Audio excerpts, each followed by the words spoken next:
increases of 4 to 9 bushels per acre, depending on your operation. Fight back with the right tools, like Excavate for Meristem crop performance. Find your local dealer at meristemag.com. Central Illinois, WHOW.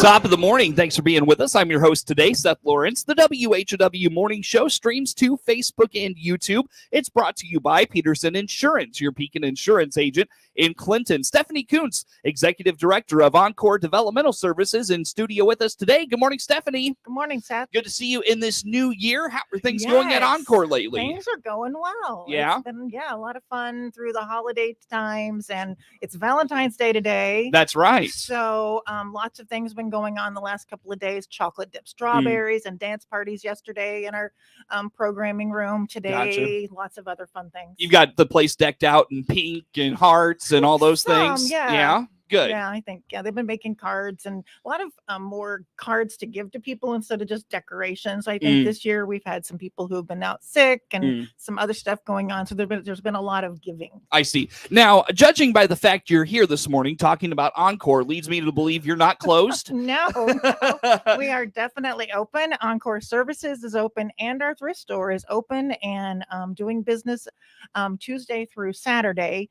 I did notice we closed back last fall on Mondays only. We are open Tuesday through Saturday. And yesterday there was a lot of traffic in my parking lot, which always breaks my heart when I see customers coming up to the door and seeing that we're not open. So I apologize to anyone who comes on Mondays and we are not open. Please come back Tuesday through Saturday from 9 to 4. Gotcha. Very good. Now, it just in general, that talking point, I was just thinking as you were outlining that for us there, if Encore closed, it would be more impactful than just a thrift store in the community closed. A lot of people in need would be out of opportunities. Speak to that a little bit. Right. Yeah, that would displace 50 people who come to our program every day for services and for employment, and also my 20 plus staff that come for employment and for providing the services we had. So there would be about 70 people in DeWitt County and a couple surrounding counties out of work and a place to spend their days, and that would put the disability community especially at great risk, because there is nothing else in our county that is like us that provides services for people with disabilities. Yeah, for sure. Well, and just for them, where could they turn? What would they have to do? What would that mean for their mental well-being and a physical and emotional well-being? Well, there are some services out of our county that people could choose to go to. They would have to start exploring what those options are, in some of our neighboring counties. Some people might start doing some things at home. If people live in a group home or what's called a SILA, then they have to have these kind of services. If people are on their own, then they have to do, whatever they and their families choose to do. Sure. But it would potentially be a lot like the shutdown for those people that are stuck in their homes again, having maybe, somebody that they, that is already providing services in their house for them, help them do some kind of a program or some kind of a thing. They'd be going out and finding work, which is great. They would find community-based work, because that's part of what we do also. But it could be difficult. Yeah, for sure. Yeah, on them. Absolutely. Yeah. Now, you were telling me before we got started that being closed, something you have heard around the community a few times, have had to address. And it perhaps stems from our previous conversations late last year regarding some facility issues that you've come across thanks to an inspection last summer. Right. Let's jump back to that time. Okay. You give us just the quick 10,000 foot overview, and we'll dive into it more ground level from there. It's actually 20,000 foot warehouse. Yes. We'll call it the 20,000 foot view then. Right. So we had a fire marshal inspection that we have to do on a regular basis of our building last summer. And it was a new inspector who came in and found these things wrong. And he brought in more fire inspectors, and they have found that we need to have some firewalls built and a fire alarm and detection system.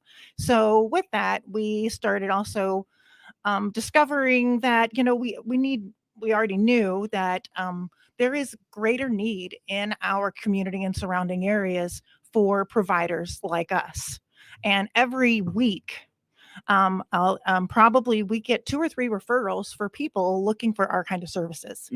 So we have a growing waiting list because our building is at capacity. That's one thing that soon, hopefully, you'll be talking with Sharon Mills and the Mental Health Board. We just completed an assessment of mental health needs and disability needs in DeWitt County. That's right. Yes.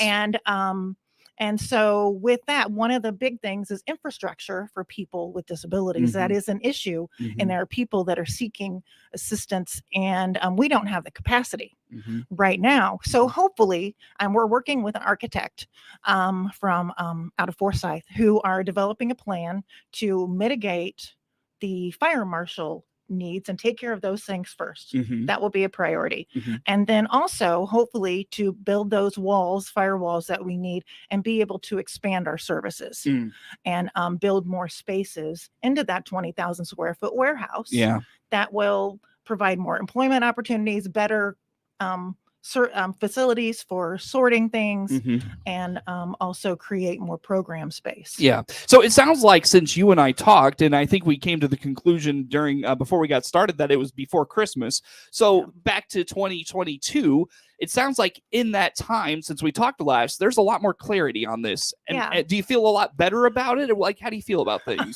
It's still a big chunk. What right now, I am thrilled that we have an architect on board and we're developing a plan. We're getting, further into that whole process, which is a whole learning thing for me. I've never worked with an architect before and how this whole thing works. So it's, so we have kind of a plan.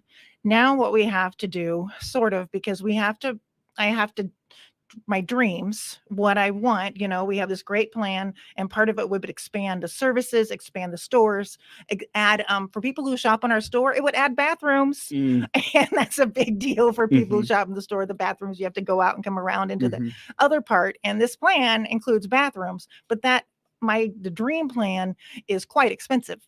So my dream plan would cost us $1 million-ish. So we're looking to hopefully maybe do phases and phase it out. That's right now I'm in where we can do the fire marshal mitigation things, working on that, needing to get, funds together to support that plan. But then also, how do we do the mitigations and the expansion? Right now, that is my big question. And that's something that we're communicating with the architect. Is this plan the dream plan to be able to do this? Is that too big? Is that too much of a big of a bite that we can, chunk off? Is that something that our community can come together and help support us and support those with disabilities here? I am hopeful that is something that we can do. Sure. But it's just going to be a process. Stephanie Coonce is the executive director of Encore Developmental Services, our guest in studio here for today. Now, and it's interesting to talk about facility, upgrades and expansions and those sorts of things. But we're also in a time where materials are not only hard to come by, the expense is starting to, from what I've heard, it's starting to level off. But that doesn't mean it's affordable because it's risen. So how about what have you encountered as you look at those things? Well, we have looked. Before I've gotten to this phase, we looked at all the options of moving our building, selling what we've got, building something else. And with all of those in the board, and we discussed, the different options. Real estate, there's not really much that would really work for us. We did look at one space that might have worked, but then we would have to repurpose a space, spend probably $250,000 on repurposing it, and then we'd be renting the space when we owned 6+ acres where we're at, and it just didn't make sense. You look at the building, and we're like, but actually the building, okay, besides the roof that's everyone sees, the building is solid. There's no damage to, like, that big old barn structure is.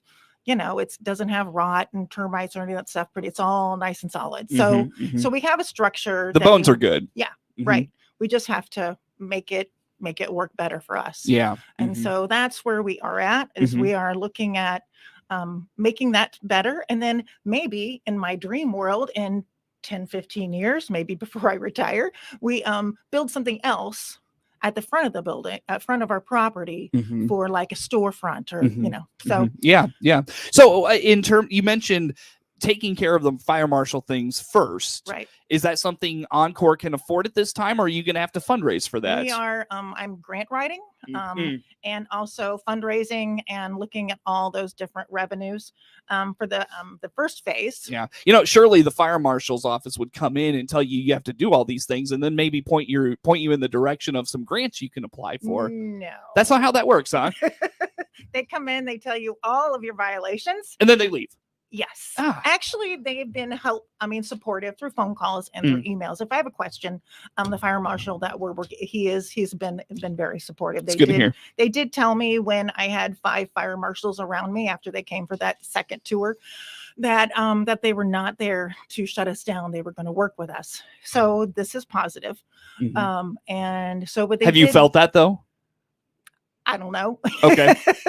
Honestly, it feels just, I don't it's know. one thing to say that, it's another thing to carry that out. When you get, a list that goes on for 5 pages of violations and like 3 of them are minor, it feels a little harder to deal with. And it just, I don't know, in our day and time, it feels just like, oh my gosh, we had COVID, we had all these things, and just feels like the world is working against you sometimes. So Yep. it's been, yes. Sure.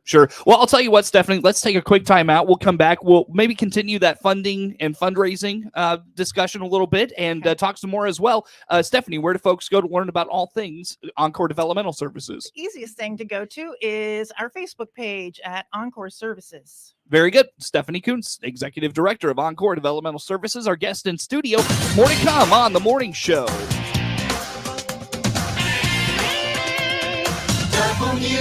WHOW. Ace is the place with the helpful hardware, folks. Ace now offers free assembly and free delivery, so it's never been easier to get a great grill for your family, like a Weber gas grill, a Traeger wood pellet grill, or a Big Green Egg charcoal grill. Only at your neighborhood Ace. Around the block. What you need in stock. With people who know their grills. This is Brad from Gibson Ace Hardware in Clinton, Illinois. Stop in to see us, The Helpful Place, at 114 North Madison Street, Clinton. See participating store for details. Hey everybody, I'm Buddy Wilson, your new country financial agent in Clinton.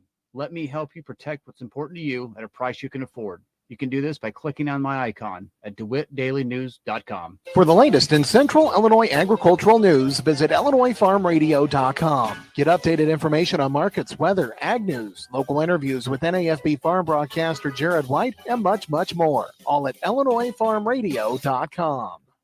Well, the flu season is here again, and our Warner Hospital and Health Services walk-in clinic inside our family medicine clinic is ready to treat you. CEO Paul Scowen here reminding you when you suffer from all those symptoms that are caused by flu-like fever, headache, congestion, and that blah feeling. Come to us. No appointment, no problem at the Warner Hospital walk-in clinic. Get here and get feeling better. Just another way we provide quality care close to home. Hear Clinton Maroon live play-by-play this season on WHOW, the big 1520 daytime, 92.3 FM in DeWitt County, and 106.5 in Bloomington normal all the time. Plus, streamed at DeWittDailyNews.com on the WHOW mobile app. Plus, hear a best of Clinton sports broadcast Saturday mornings at 10. All brought to you by Love It Once More Thrift Store. Keith Wade, your country financial representative, and our exclusive sponsor for our Player of the Game, Serve Pro of Hyatt DeWitt Counties, the leader in cleaning, restoration, and construction. Your friend in Central Illinois, WHOW.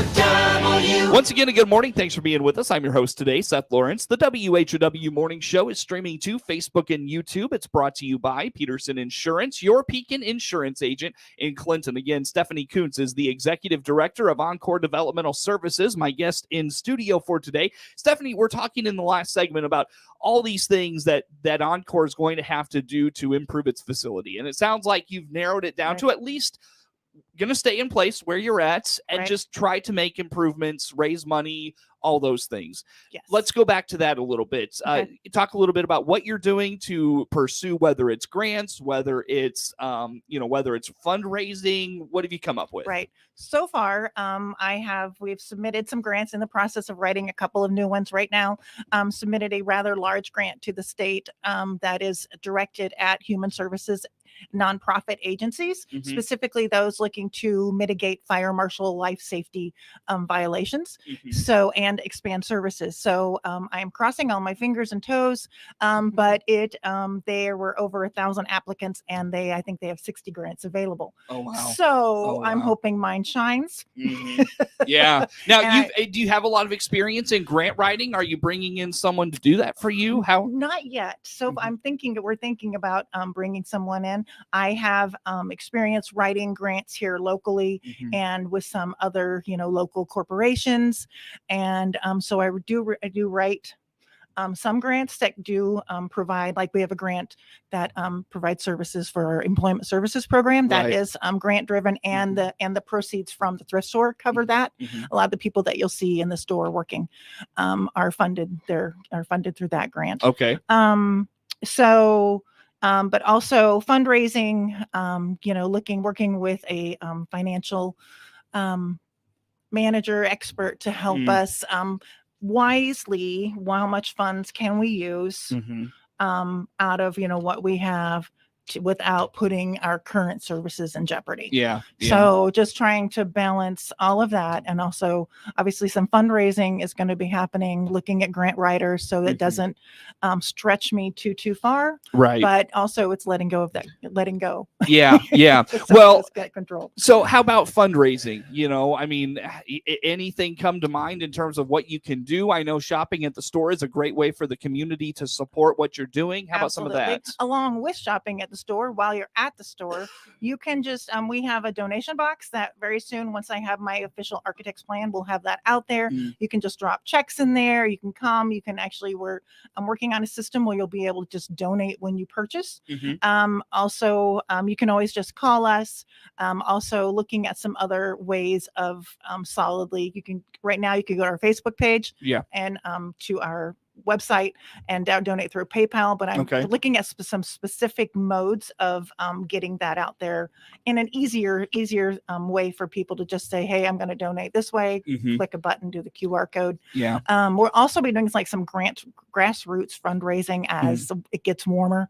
So doing some things at the store, food trucks, things fun. out there of some of the ideas, maybe, some other kind of just the spaghetti dinner. I'm just throwing, I don't know what's going to be. Yeah. But those kind of things out there for the community to be able to donate. Those kind of things are what we're looking at. More grants. Yeah. More reaching out. What's the like for to just get the, I don't mean the way I'm going to say it, but get the fire marshal off your back. Like what do you need? I have to get the basic mitigations out. What's that dollar number? That dollar number is $250,000 to $300,000, probably. Maybe a little more. It all depends on the costs of things and how much. One thing too we're looking at is volunteers. So we're going to be starting to collect a volunteer list of people who are skilled and unskilled people who just want to help us move things like out of the way. So when we do the fire alarm installation, that that the people can come in and do their thing and install that. That will be the first thing that we'll be doing is we'll be installing that fire alarm system. That will be pretty quickly here. We should have the drawings from the architect, so at least we can go ahead with sending that to the fire alarm company, and they can start designing that, and then we will install. If things go reasonably well, maybe not perfectly in your mind, but just reasonably well, where you get some money raised and you're able to take care of these things, what's your timeline on just the fire marshal stuff? I would love to have it done within the next 6 to 9 months. Okay.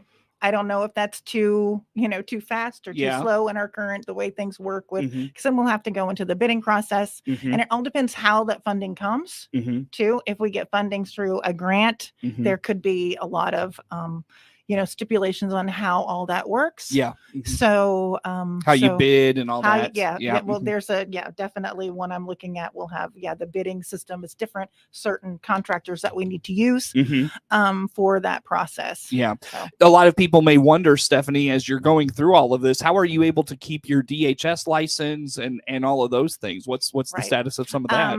We currently don't have an official certificate because of these violations, but I have a letter of extension. Mhm. And so I have that. It's right now, we're extended through May, I believe. Mhm. And every week I report to someone. It's a Bureau of Accreditation, Licensure, and Certification at DHS, Mhm. Division of Developmental Disabilities. Mhm. So many words. Mhm. But that's who I report to. And I report to them weekly on what I've done. Like this conversation today will be on my little list tomorrow morning that I send to Cassie. And I'll say, hey, I talked on the radio Mhm. about the need and what we're doing to mitigate those violations. Yeah. Well, come back anytime. We'd love to keep. Yeah, I will be. Yeah, keep up the progress. Keep hearing about the progress and those sorts of things. I've got about 90 seconds with you, Stephanie. You mentioned shopping at the store, a great way to support the store. Just remind us where you are, when you're there, and maybe some of the highlight of items you have right now. Right. How about that? That's excellent. We are there Monday through Saturday from 9 to 4. We are on Route 10 East, just past the old Miller Container Building, around the curve. So a little bit further out on Route 10, where the old cattle auction house, if you're familiar with what DeWitt County was. We have the 20,000 square foot warehouse that you can shop. We have, like, right now we have all of our seasons out because we're cleaning out some containments and some things that are, so we can move things around when we're preparing for these mitigations and things. So we have all the holidays out. You can come and shop. Valentine's Day, that'll be on sale today, I'm sure. Christmas is always a thing. Yeah. They're always closed. There's always you can just find some of the most unique things at Encore, and you can also go and get yourself a set of dishes if you need some new dishes. And there's some nice things that come through. All right, easy enough. How do folks make donations? They can put it in a donation box when you come and shop, or you can go onto our www.encoreservices.org and hit our PayPal account. You can give us a call and write us a check. Lots of options. A lot of ways. Stephanie, where do folks go to follow along with just everything happening at the within Encore? The easiest way to go to our Facebook pages at Encore Services or Encore Thrift Store. That is, again, Stephanie Coonce, Executive Director of Encore Developmental Services, our guest in studio. The morning show streams to Facebook and YouTube, brought to you by Peterson Insurance, your Pekin insurance agent in Clinton. Network News is now. WHO.